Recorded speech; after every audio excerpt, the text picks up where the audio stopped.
Hi! Actually எனக்கு planting, கார்டனிங்னா ரொம்ப பிடிக்கும். பட் யூசுவலாக நான் அதை பண்ணேன்னா அந்த செடி கொஞ்ச நாள்லயே செத்து போயிடும்.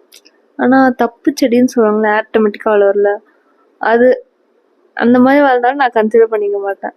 அந்த மாதிரி ஒரு டைம் சேடாக உட்காந்துட்டு இருந்தப்போ இது வாட்டர்மெலன் செடி தான் அப்படின்னாங்க. எனக்கு ஃப்ரூட்ஸில் ரொம்ப பிடிக்கும். அதுலேயும் வாட்டர்மெலன்னா என்னுடைய லைஃப் டைம் ஃபேவரட்னே சொல்லலாம். எந்த டைமில் கொடுத்தாலும் நோன்னு சொல்லாத சாப்பிட்ற பர்சன் நான்லாம். அப்படி இருக்கிறச்ச சேடாக இருந்தப்போ தான் ஃபஸ்ட்டு ஐடென்டிஃபை பண்ணேன். ஆக்சுவலாக ஒரு நாள் செம்ம டவுனாக என்னன்னா வருது, பட் எப்படி இருந்தாலும் இதில் எதுவும் வரப்போகிற அந்த ஒரு ஹோப்லேயே அந்த செடியை க்ளீன் பண்ணிகிட்ருக்கேன். பார்த்தா செம்ம பெருசாக ஒரு பழம்.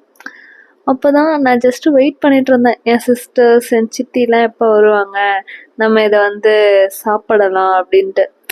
பிகாஸ் இது ரொம்ப ஸ்பெஷல். யூஸ்வலி நான் ரொம்ப பயப்படுவேன். ஏன்னா எனக்கு அனிமல்ஸ், ஒரு சில அனிமல்ஸ்லாம் எனக்கு பிடிக்கவே பிடிக்காது. அதை பார்த்தாலே எனக்கு செம பயம். ஸோ அதனாலேயே நான் கொஞ்சம் நல்லா கார்டனிங்கோ இல்லை பிளான்ட்லாம் வைக்கணுனாலே யோசிப்பேன், வந்துருமோ அப்படின்ட்டு. ஆனால் இது வந்து நான் விட்டுட்டேன். பட் ஈவன் தோ எதுவும் வரலை, காட் கிரேஸ்.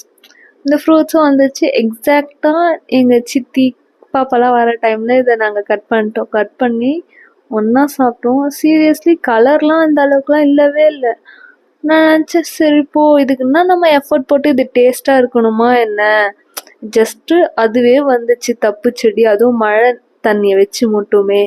நான் தண்ணி ஊற்றலை, எந்த ஒரு கேருமே, நான் என்னுடைய எஃபர்ட்ஸ் நான் எதுவுமே கொடுக்கல.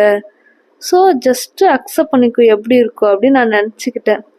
பட் எண்ட் ஆஃப் த டே அதை டேஸ்ட் பண்ணுறப்போ சீரியஸாகவே அது என்னுடைய திங்கிங்கை மாற்றிடுச்சு. பிகாஸ் அது ஒயிட்டாக இருக்கிற அந்த அடி பிளேஸ் வரைக்குமே சேம் டேஸ்ட்லெஸ்ன்னு சொல்லலாம். அவ்வளோ இதுவாக இருக்கும், அவ்வளோ டேஸ்ட்டாக இருந்துச்சு.